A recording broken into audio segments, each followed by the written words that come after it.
All right, we back. We back at Seed Talk, stuff to make your seeds walk. We got part two with D Roy. I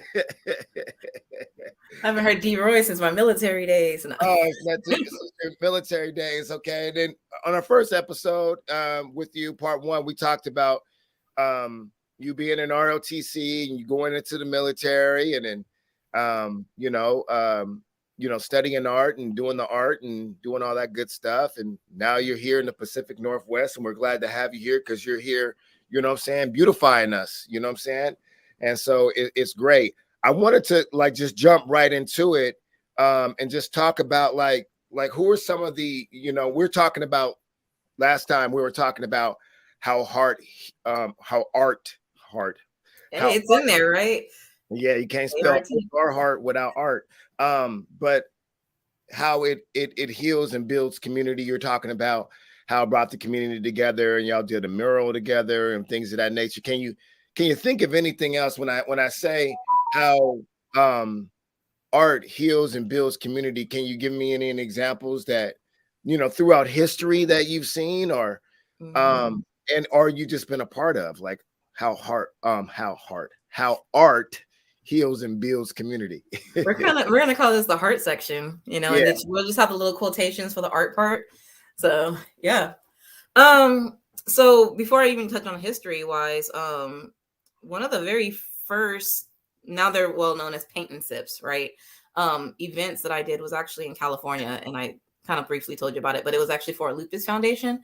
And I had recently created this piece that had these words of affirmation, and it had this, melanin, beautiful Black woman, huge afro with glitter, because I was addicted to glitter at the time. But all over her body were like words of affirmation, right? And for that picture, I chose my own words. So there was an organization in California, literally called the Lupus Foundation, and they wanted to host something for some of their patients or whatnot. And so we did an outdoors paint and sip. It was actually infused, and we had them paint this painting, but instead of my words, they were able to choose their own, right? So they're putting words that spoke to them.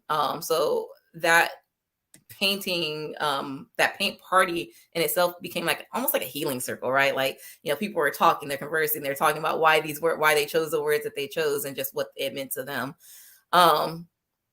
It's a way of expression, right? And not just for artists, but for anyone. You don't have to be a great artist, and I really don't like that term myself, because I think that anything can be art, right? Everything is art. But you don't have to be what is. We're gonna get to that. Everything can be art, huh? Okay. But you don't have to be what is popularly known as a great artist to express yourself and to use art to do that. I'm not a singer, but it's not going to stop me from singing, right? It shouldn't stop you from picking up something that can that you can write, create, draw, paint with, and create that way as well. I've worked with people that want to do body paintings to kind of either come out of a shell, or just to release, an energy, something that's, maybe out of the norm. They're not used to doing it, both privately and publicly.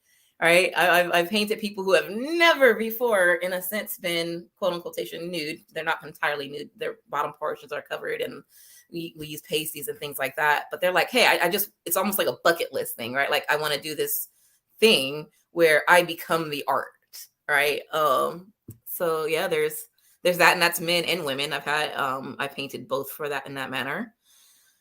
You talk about the nude paintings, and I just I want to talk a little bit about censorship and stuff like that, because as a hip hop performing artist, and also as a hip hop artist, poet, we come across censorship quite often. Not only do we come across censorship quite often, our art can actually be used against us. When you see a lot of these rappers in court, and their actual lyrics is being used, because, like you said, you didn't shoot Malik, but I'm saying, in your song called "I Shot Malik," it says you shot Malik. Yeah. But talk about the line between painting nude artists, painting nude models, and just the whole visuals of that and pornography. Like, is pornography art too? Then, if everything is art, so it's so funny because there's a whole genre, obviously, in art that is more of the erotic phase. And it's literally called erotic art, right? And some people, depending on, and it's a preference, right? It's however you want to perceive it. Some people are going to see that as pornography, and others who have a certain level of respect for the art is going to see that as art, right? And that's the thing, is that there's room for all of it. There is definitely art that is probably more on the, oh, this is just, it's still art, but it's definitely riding the pornography train, right? And then you have a different level where it's like implied nude, right? Where you can tell that it's supposed to be maybe a nude subject or whatnot, but it's not as explicit. I know I used to look at a lot of like the 70s art, right? The 70s pinup art, the 80s pinup art. Maybe you've seen it like in, the grandparents' basement or the chill room or whatever. And, it would have like the woman with the big afro and she's completely nude and maybe she's posing with a rifle or whatever, right? So some of the walking side by side with a lion. Yeah, you're right. And some people consider that like overly sexualized. It was always like, oh, they have the perfect body, the perfect shape, the good complexion, whatever. They're usually painted pretty beautifully as far as beauty standards go here in America. That actually, I kind of wanted to use that when I first started out. And initially, I thought I was wanting to go against it, right? I was like, oh, I want to paint, Black women in all shapes and sizes and complexions and this, and even if they're not wearing any clothes, or if they're painted nude, there's definitely a level of respect there, because all you see is this overly sexualized Black women in art for a certain time period, or at least that's all I saw. And as I started to do more to get away from that, I actually started to understand it more as well and had a different level of respect for it. Those paintings still represented us. It doesn't represent everybody, but they still represented us, and it was the artist's interpretation. Pun intended, doesn't represent everybody. Right. I love to represent. I do like, plus size, stretch marks, all sorts of stuff in my paintings. Let's like that. Let's talk a little bit about that. Just looking at my notes and whatnot, just affirming all bodies. You feel me? But the body politics that are part of that. You want to talk about that? And what I'm getting at is I'm seeing a lot of in pop culture, especially on social media, in the Black community. There's a lot of people that say the expression of art that shows all these people that claim to be body positive are really presenting bodies that are unhealthy. That's not something I agree with, but how can art confront those kind of mentalities where you're saying, well, you're showing all these obese people, morbidly obese people, which I disagree with, because I just think it's, your value systems based on what you think looks healthy or not is based on a BMI that is so, you know what I'm saying, so biased. I mean, I put my height, my weight, and my age in there, and it said I was obese. So I was getting 300s on PT tests and still didn't pass weight and tape, but I had like the perfect figure, quote unquote, right? Yeah. Yeah. So just talk about like how art can be used to affirm all bodies. And yeah, that's what I'm talking about. There's politics in art there too. Like if someone's drawing someone that's always that perfect, statuesque, what I'm saying, build and whatnot, we kind of want to push back against that because not everyone looks like that. I wouldn't say push back against that in general, right? So I would say, again, each artist is entitled to their own interpretation. And if that's what they think is beauty, then that's great. That's what they think is beauty. Now, if they were to try to push that on everyone else, right, just because that's what they believe, that's where it becomes the issue, right? I primarily do Black art, right? Very rarely do I actually stray away from that. But I could, right? Like if somebody's like, oh, like I get that you typically do this, but are you able to paint this for me? I'm like, then it's my discernment if I want to do it or not. I know there's a lot of controversy right now in politics with lifestyle, right, and businesses, right? Like, oh, well, I don't want to photograph a gay marriage, right? Well, at what line does the photographer have to make that decision, and at what time is it discrimination? And now a lawsuit, right? You said lifestyle. You even got to be careful saying that. You can't even say lifestyle. I say life experiences. Yeah. Ooh, see, I didn't even know that when it changes so fast. It's not a style of life. It's who I am. It's not a style. They'd be like, they'd be like jet skiing and rollerblading is a lifestyle. And I'm like, okay, I understand that. But go ahead. I can see that. Yeah. But yeah, like it's a really thin line, right? And art is one of those things where like people use those designs to express their own interpretations of it, right? Their own thoughts on it. But again, I do believe that it becomes messy though if you try to force that on other people, right? I can do black art, but I'm not going to say, well, that's not black art, so it's not art, right? I can't do that because that's somebody else's vision, right? And again, it's all art. So yeah, I see it like that. You said, you paint and you express artistically is how you see it, how you see the world, and as long as you're not pushing it on other people. To add on to what you're saying, I would say but if you're highly influential, you are imposing and by proxy and by default, and especially if you're getting the majority, if not all the jobs, because of how you present certain body types, or certain colors or textures, tones of people, then that becomes standard. You see what I'm saying? It's just kind of like people painting all Native Americans just looking white presenting. Be like, oh, you're kind of like erasing a whole group of dark-skinned, nappy-headed natives or indigenous or aboriginals people. Same with Jews. Like, I have an issue with that. You know what I'm saying? It's just like, why is the go-to Jewish person always look like, DJ Vlad? I think public perception and acceptance, though, has like the biggest influence on that, right? And not even the artist maybe itself, right? The artist isn't going to make themselves famous or that big or that influential. It's the people that are giving the attention, right? I could be the best artist in the world, and if nobody's giving me attention, it's only going to get so far. So that means that my influence is only going to get so far. Yeah, but I think like even in this age, man, I think like there's ways to like pad people's stats. You know what I'm saying? Like, let me give you an example. You know what really is really interesting to me. I'm going to use that. It's different. Like, if you go somewhere like to a coffee shop and then someone's got their, and they're selling, what looks like someone took a paintbrush and just and went like I'm working too hard as an artist. Yeah, and it's like $200, and I'm like, how sway? But then but in all fairness, someone will look at Basquiat and be like, he's overrated, like a kindergartner could have done that. Yeah, that's what they say. You know what I'm saying? With his crown, his signature crown.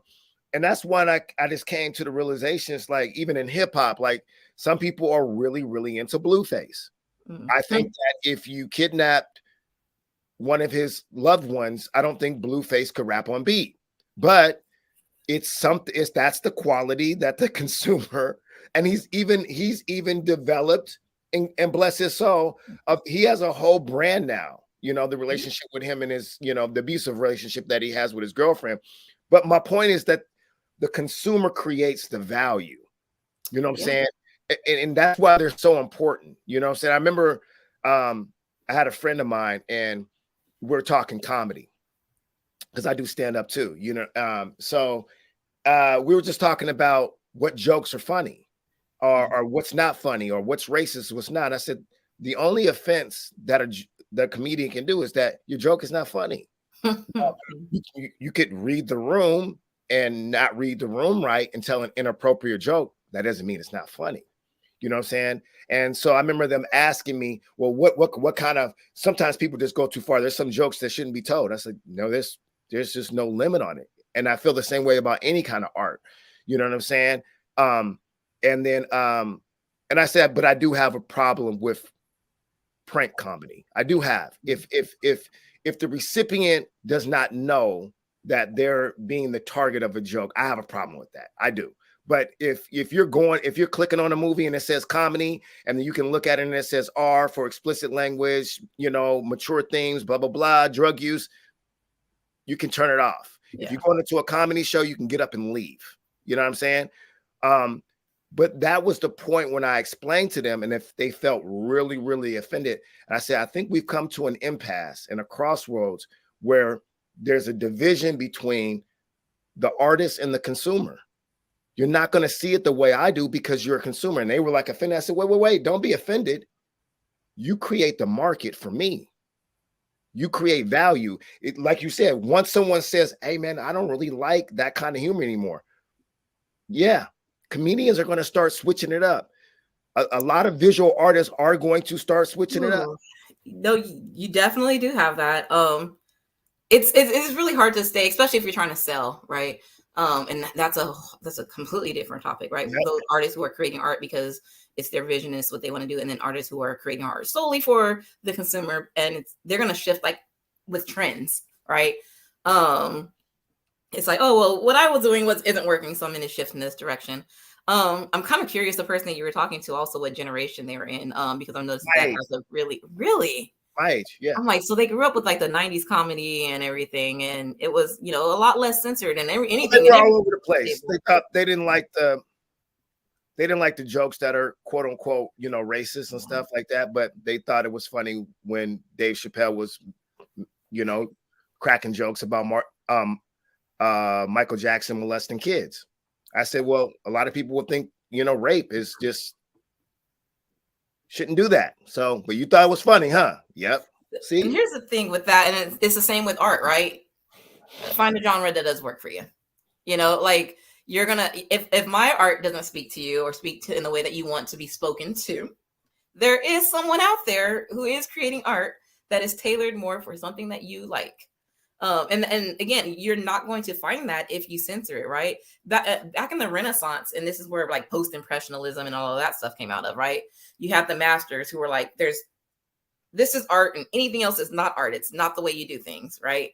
And a lot of those artists, they didn't become famous. And the ones who strayed away from that didn't become famous until, well after death and things like that, right? But it was being censored. It was being categorized as this is art and this is not, right? And as we strayed away from that, again, you have the post-impressionism period and these different artists that came out of that and says, well, no, this is also art. It may not be what the masters were doing, and the masters as far as like the masters artists, right, of the time, but this is also art. And look at those now. That's where, you got your Van Goghs out of, and your Da Vinci was more classic, but your Van Goghs, right, or your pointillism and things like that.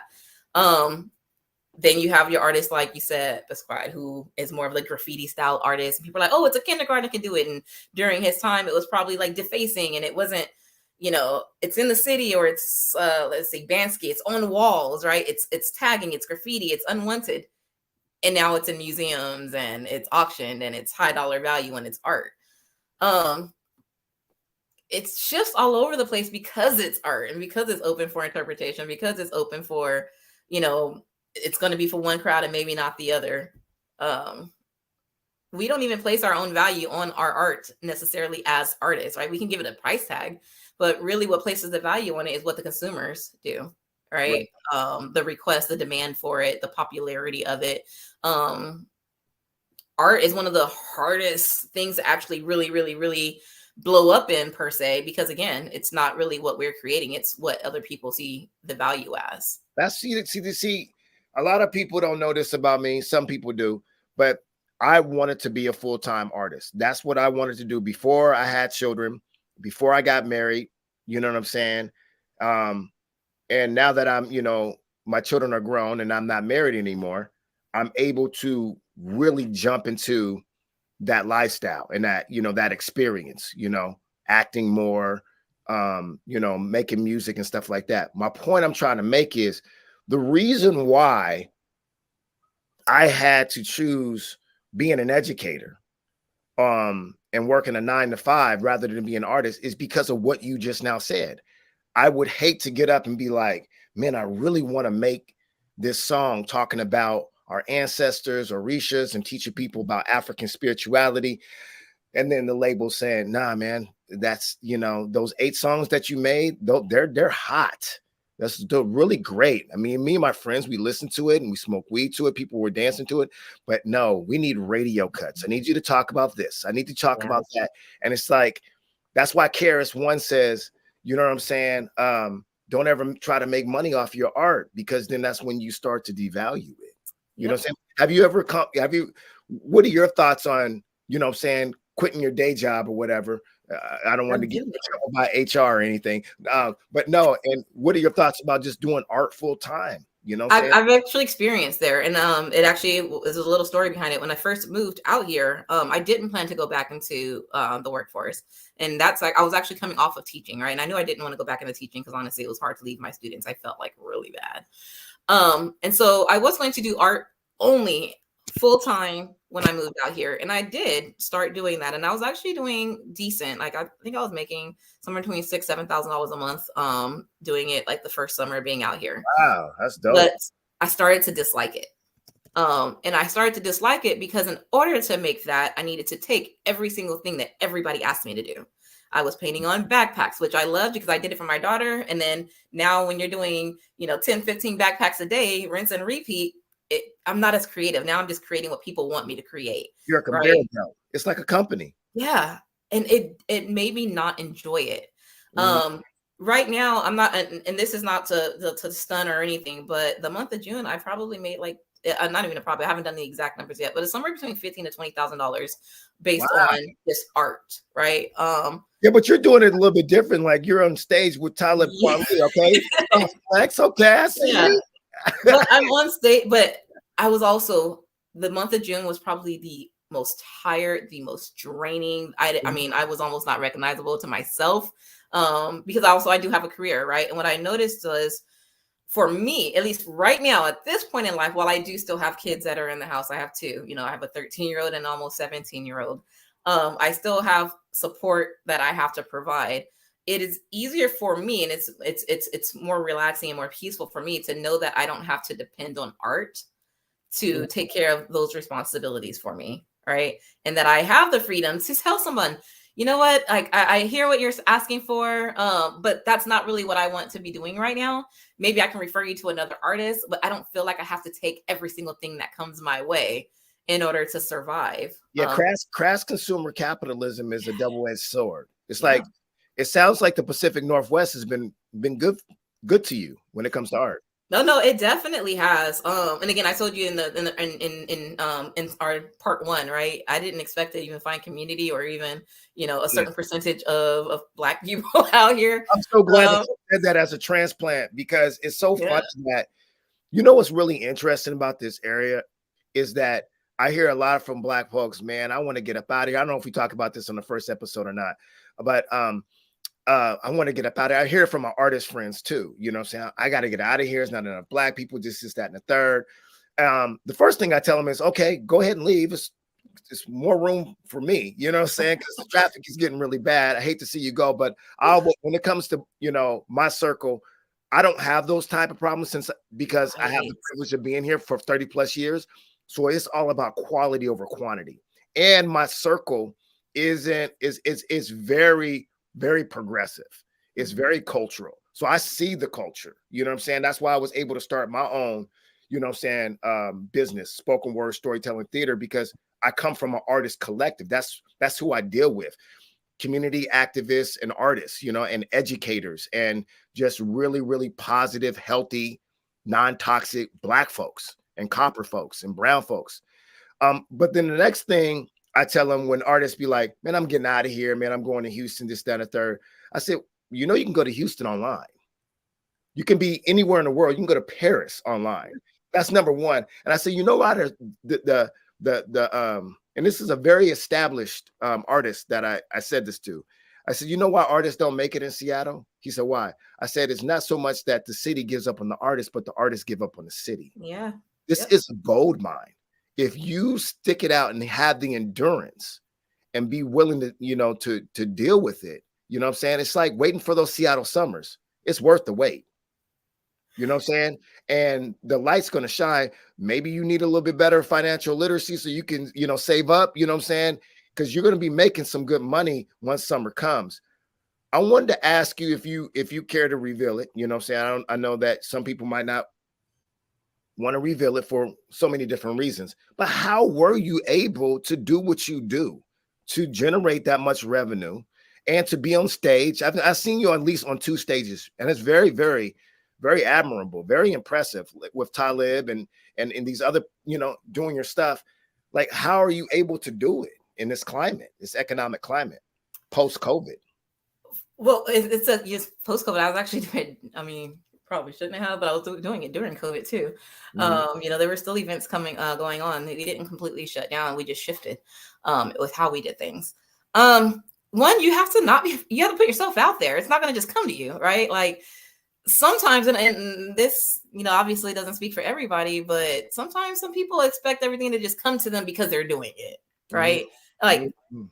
I'm doing this, you should come to me. You should see what I'm doing. And that's not the right mentality to have. Like the same week that I moved to Washington State, I was outside. You know, I moved here in June. I was at the very first festival. I think it was Ethnic Fest to be specific, right? I started looking up like where are the spaces that I need to navigate in, right? I'm in marketing, I'm in networking. Where do I need to be to put me in the place that I need to get to, right? And how do I start to build and develop these relationships? Um, we've been in the same circle, right? Like you said, you've been to a couple of times around my stage, right? I would have never done that if I didn't put myself out there. You have to kind of like let go of that and just put yourself, make yourself So vulnerable. what are you doing? Like you're just like on social media? Are you? I'm asking for Initially, myself because I've yeah, been here 30 years. I'm a really good artist, but yeah. the promotion and I'm a good brander too. But the promotion and all that, putting these stuff out there, I'm not good at that. So like, is it mainly social media? Is it shaking hands and kissing babies? Is it passing out bills in the car? All of the It's above. all of it. Mhm. It's all of it. Initially 90% of my sales were actually online and I was shipping, like, I mean, I would ship to London. 90% of the sales now it's actually completely changed where only about 10% of my sales are online because I'm selling more in person, right? Or live or word of mouth or things like that. So it's both, you know, and it just really depends. Like, obviously, this is Washington State. I'm not as well known in Texas or in Georgia, right? So how do I get well known there without being there? That's where your online comes in, right? Your social. I know some people are against social media, but as a business person, I tell people if you are in business, if you have any type of trade, service, or anything, you absolutely have to have a social media presence. And it's not to keep up with the trends, it's because that's how you're going to reach people that you could have never have possibly reached outside of that, right? Your podcast can only reach so far if you only did it on a local station, right? But now you're online. Mhm. People in New York, people in Uganda could be watching your podcast, right? Whatever Absolutely. time's convenient for them, you can Mhm. reach those people. So I started off that way. My Facebook art page, it's Devona Roy. It's Art Deity and Art Deity by Devona Roy. That's a I great name, by the way. Thank you. Mhm. I organically grew that in 10 months to about 14,000 people. I've never paid a Yeah, dime in social media marketing. I never paid Facebook really? my post. Yeah, really. I'll How show did you you the do that? invites That's and great. That's dope. it was That's just that I Libra in you, man. Libras are go-getters, man. That's that Libra boy. Them Libras be going, man. it's it was honestly knowing your demographic, right? Like one, who are the people that you're trying to reach, right? I knew that I was doing primarily Black art, so I'm going to be in Black circles, right? I knew that I was trying to again, my kids, I statistically I was like, oh, only 4% Black people. I'm not about to send my kids to school with Disney princesses who don't look like them on their back, right? Or superhero characters that don't look like them. So I hand painted their backpacks, right? And I put 3 Black girls on my daughter's backpack because I was like, you're So gonna when go. they went to school, it was advertisement. It was advertising. And then when I Yeah, posted it give me a online, pound, it was man. Give me a advertising. pound. That's dope. I feel it. Okay, okay. But See? yeah, and those videos like that went viral because there was also a need for it, right? Black Panther, their first one came out at around the same time that I moved out here. I saw that merchandising, Disney, Marvel, all of that wasn't marketing to us. I made so much off of, I'm not gonna say what because I don't want Disney to come after me. And they actually didn't because they noticed that they didn't create a space for us, right? In that. So I started marketing my own Black Panther inspired clothing line, right? I do custom leggings, and I had a manufacturer out of Canada, and it blew up because people wanted it. There was a need for it, and it wasn't being filled. Man, thank Right? you for giving that jewel, casting that jewel out there, because a lot of people would have kept that tuck. That in itself was good. And also, what I hear you saying is the type of art, the type of artist you are also helps too. And I've self-diagnosed myself art bipolarism, because the type of art I do kind of varies on the mood that I'm in. I'm a geek. I love Marvel. Right. I do comic, right? Like I said, I held the whole Black Panther line, and I started turning typical comic book characters that weren't black, right? And I was like, oh, I want to be cute in the gym, and I want to wear something that represents me. So I had like a black girl that was Flash, again, we oftentimes we weren't marketed to. In recent times we are, because they started to realize it, and it's actually kind of taking away from black businesses and small businesses now. If you notice that as well, a lot of art, you'll see black art now in like Target and Ross and all that, and they might represent one artist, but it also kind of takes away from the smaller artists that are doing their thing. I have a idea for you, and I'm gonna put it out there that I want to see. You don't have to give me credit or anything, but I would love to have a series of t-shirts with black men with flowers. It would be kind of, and please pardon me, I don't want to offend you. I don't think you're gonna be offended, but because that is a good segue into what I want to talk about next. Like, it'd be kind of like Kehinde Wiley-ish, you know what I'm saying? Like, I love that. I love him as an black artist. men with the flowers kind of remind me of Kehinde Wiley, but I will like a series with just black men with flowers next to them. And maybe, because what's so dope about that is, when you really think about it, I say this a lot. I think I want to write a commentary on it. But when we see like Martin Luther King, Malcolm X, Kwame Ture, aka Stokely Carmichael, even like H. Rap Brown, I can keep going on and on. Fred Hampton. We knew them as loving black people via them, saying death to the oppressor. Yeah. But we don't really see them as loving black people as is, what was the relationship between Betty and Malcolm? Now, I'm not saying I want to see them make out or anything, but I don't remember them showing any kind of affection towards each other. Yeah. I don't see them showing any kind. I don't that Michelle and Barack affection. Yeah, and I don't see that with Martin and Coretta, but it makes us seem like all our love is developed and maintained and has to be infused, with us, some kind of expression of us countering, the oppressor or the devil or the enslaver. I would love to just see us just loving on each other, black men loving on each other without, the threat of being called gay or feminine or whatever. But just, really just tapping into that. I would love to see images that taking old images of like that iconic photo of Malcolm and Martin shaking hands the only time that they met on camera, right, and then like putting some flowers around it or something. It's almost like giving Muhammad Ali and replacing that glove with a flower. It's like you kind of take these symbolic. That would be fire. Or you know what? You'll get a lot of pushback. The same pushback. You remember this? If y'all didn't catch the first episode, part 1 was so dope. She starts off the beginning of the episode talking about how she was giving her son flowers for his birthday, to give flowers, to black men while they're still alive. And then she got some pushback. Oh, he's feminine and all that. Whoop-de-whoop. So you get some pushback, but I think the photo with geez, I can't even think right now.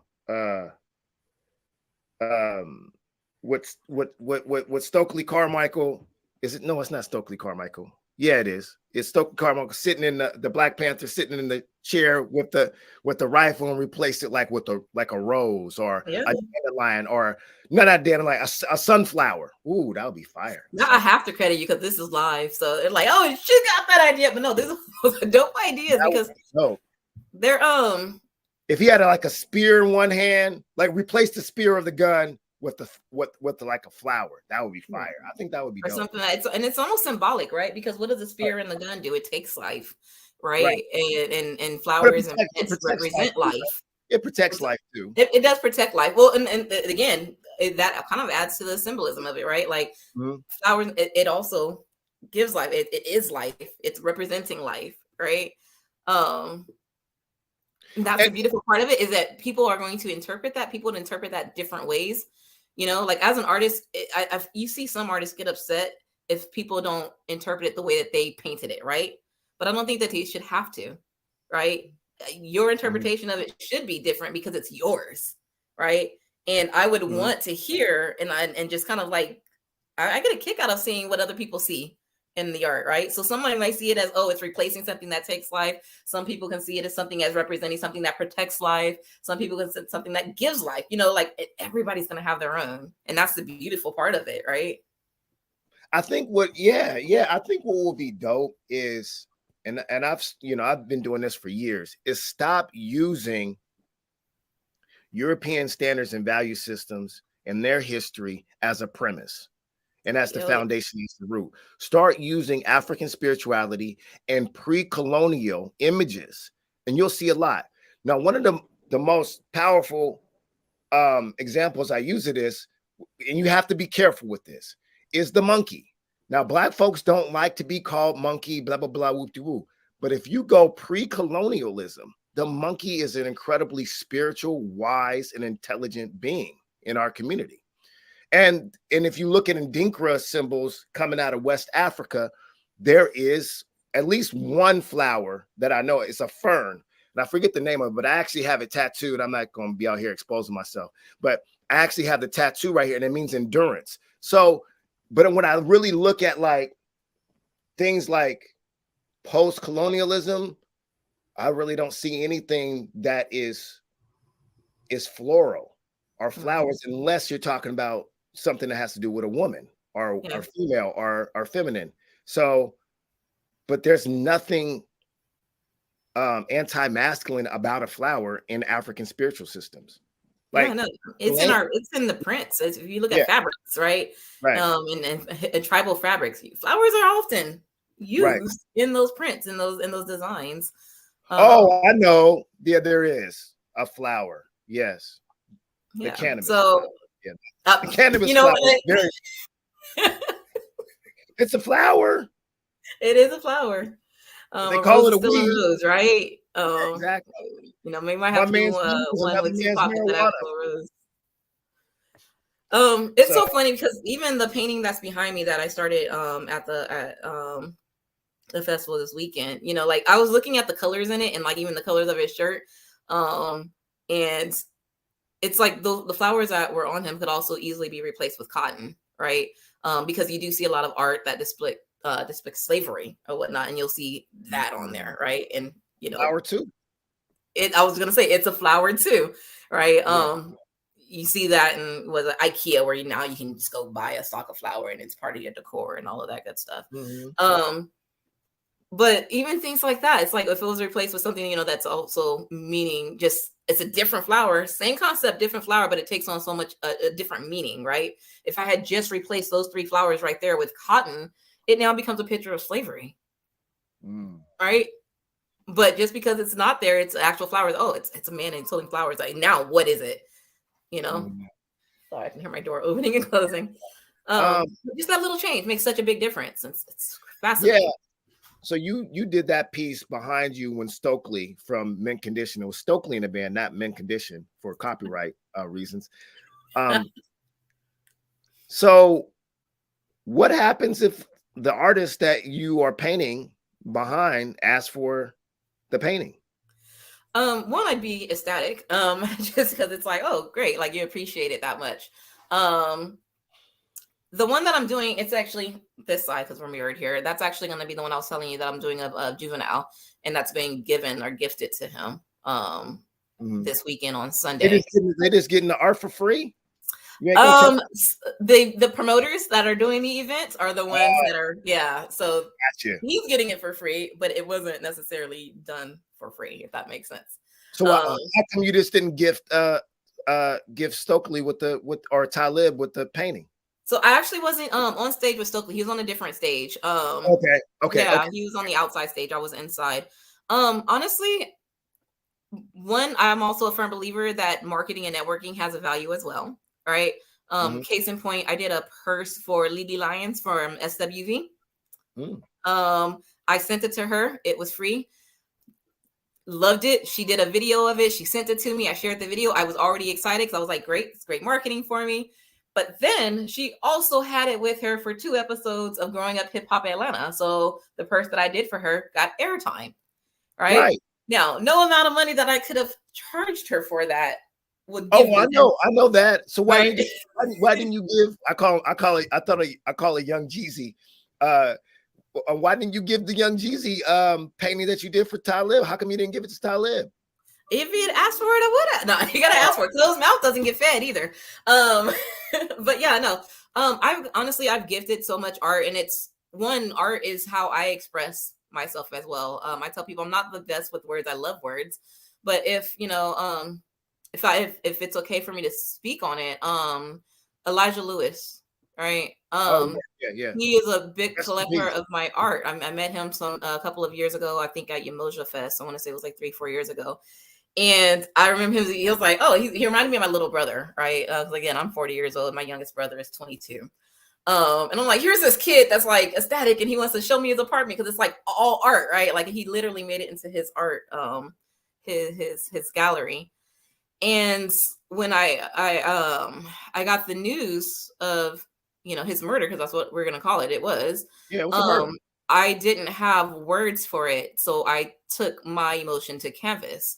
And I'd met his brother and I met his nephew before, the one that was with him. I had not met his mother before. But that was I don't even want to say gift to her, but that was my expression. Like that was how I expressed my feelings towards, her family and what she was going into. So I did a painting of him. It's, to me, when art becomes solely about money, it takes away from it. Mm-hmm. Right. Yes, I have prices and I will sell and I have, an online business and a store and all of that, but it's emotional for me. No, I hear you. So I would have loved you to say, hey, man, Talib, here's my painting of you. And then it would have been dope. It's like, man, put this in the background of the next episode or one of the episodes of the People's Party, because he has his own podcast that's pretty popular. I could definitely see it. It's funny because we're supposed to be doing that. I told Anthony Tibbs we're doing the Neo Soul Festival this weekend. I was like, oh, let's do a jacket of like Carl Thomas. And the reason I said Carl Thomas, I have more time on Sunday than we do on Saturday. On Saturday, it's like a 3-hour event. And so if I'm painting, met her at all. Yeah. Everybody goes to that instead of Summer Rain again. But yeah, and so if I'm doing the picture and it's of the artist, yes, by any means, I would love to gift it to him. We recently did something with the Silver Fox Squad. Instead of that, one of them actually won a painting, and instead of, or a picture, instead of them taking it, we had them sign it, and we ended up doing an auction and then donating the money to the Tacoma Urban League. Older brothers with beards and stuff. Yeah. We had a 150 person. What's up? Are they from all over the United States? Yeah, all over. One of them was actually technically from Seattle. Doesn't live here anymore, but yeah. So again, sometimes it's a donation, it's like, oh, let's donate it to a charity, whatever this sells from. Sometimes it's gifted to whoever it is, especially if I'm painting that person, and they're on stage and they're performing. To me, again, it means more if they're doing it. The Umoja Fest, we didn't actually paint the artists those days because I was on stage for the entire day. And that was the one that I had actually on part 1. It was the man and the woman with the flowers. So that one was more theme based. But it just depends on the event, the time, and honestly, the feeling, right? Like, do I have to paint Carl Thomas on Sunday? No, not necessarily, but I thought it'd be, sometimes I get tired of painting on canvas, so I'm going to paint on a jean jacket instead. I don't know how many people want to walk around with Carl Thomas on their back, except for maybe Carl Thomas, so it makes sense to give it to him. Obviously, if I was doing a painting of like a Tupac or a Nipsey Hussle, I know anybody could probably want to walk around with that. I've done it before. I've done a jacket of Prince before, and those will sell, but it just depends. It's never really very specific. I'm doing one today at, like I said, a birthday, and the lady who's hired me to do her birthday party, she already knows. She hasn't even seen the painting yet, but she knows she wants it. Yeah. Right. It varies. 2 more questions and we can wrap up real quick. I appreciate you taking the time and doing this. We here with Devona Roy, art deity, in the flesh. Artist, that influenced you or look up to? Hip us to some, if you can, um, hip us to some black artists, visual artists, maybe, other than, Kende Wiley. We know that's a household name, and Basquiat, we know those are household names. But who are some other black artists that influenced you? This one, the first one I'm gonna say, it's funny because he's not necessarily, I think he's a household name, but he may not be, but his art is. And a lot of people don't even realize that they probably even have his art. And that would be oh my gosh, I'm about to draw a blank myself. Ernie Barnes. Mm-hmm. Does that name sound familiar to you Yes. at all? Yeah, it sounds familiar, yeah. So what Ernie Barnes was the artist that, a couple of examples so you know who he is specifically. Good Times, JJ, right? Okay. The Good Times, the painting, the Sugar Shack painting. Yeah, he did that. That's Ernie Barnes. Mm-hmm. Most of the art that was on the show Good Times was Ernie Barnes.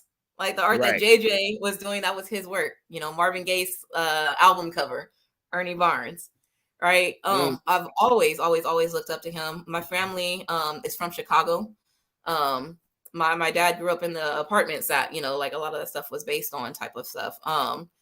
And he would create Black culture on canvas, right? And a lot of times he had the eyes were always closed, if you notice on a lot of his artwork, because he figured that with the eyes closed, it allows you to create your own meaning. I love black and white art because it allows you to create your own emotion. I always tell people, if I paint something in pastel colors, it's soothing, it's calming. If I paint something really vivid, then it kind of gives the expression of vivid and energizing. But if it's black and white, you can come up with your own feeling for it.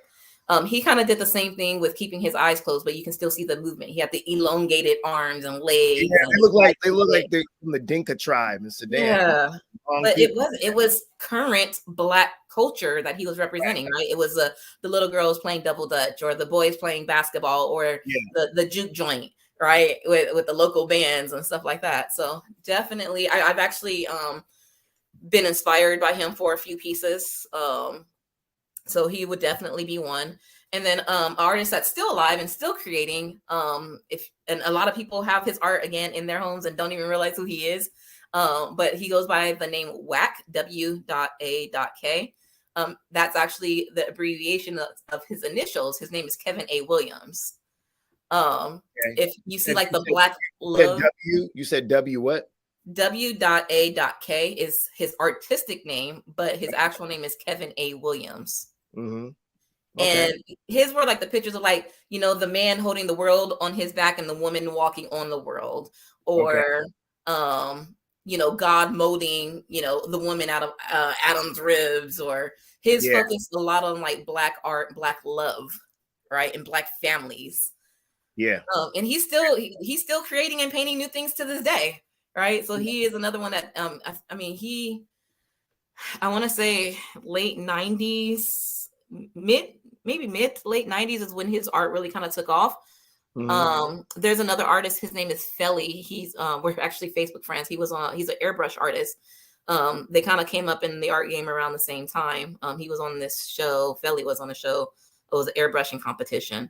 And that's how I ended up meeting him. Was like, oh wow, this is such a small world. He, in a sense, grew up in the art world with Kevin A. Williams, so I kind of got to, pick his brain about that artist. I've never actually met him, but I met somebody who does know him personally and was able to kind of pick his brain a bit. I had his art in my barracks when I was in the Army. I had the one with the woman holding the heart and the man was holding the key, and those are also implied nudes, right? Neither of them are wearing clothes, but it's artistic and it didn't look pornographic at all, but oftentimes his work was also in the nude. So yeah, those are two, to be very specific.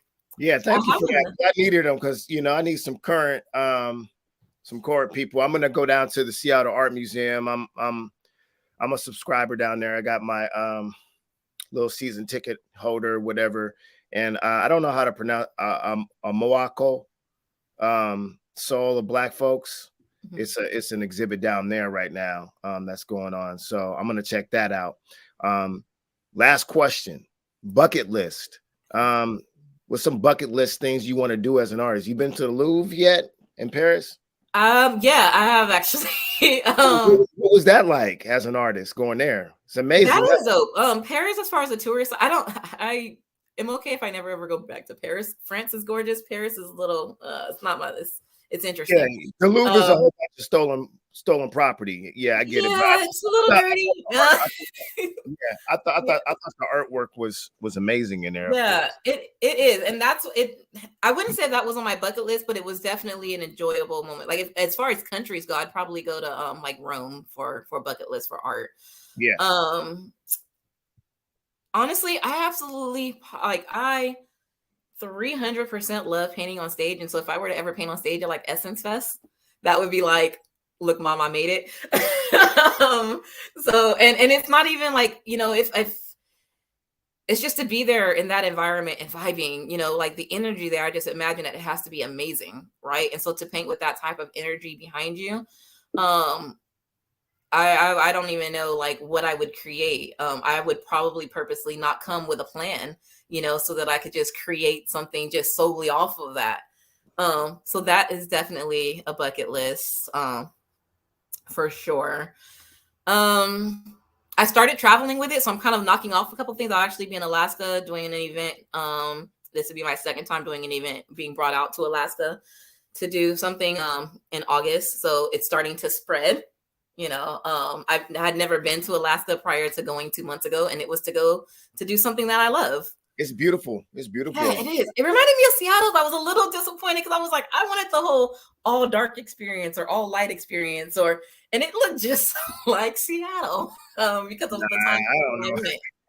It know. was no, like the weather Yeah, was. We were both in the 49, 50-degree weather. yeah, It was sunset at around 10:30. Um, but it was because of the time of year that I was there, yeah, right? yeah, yeah, So yeah.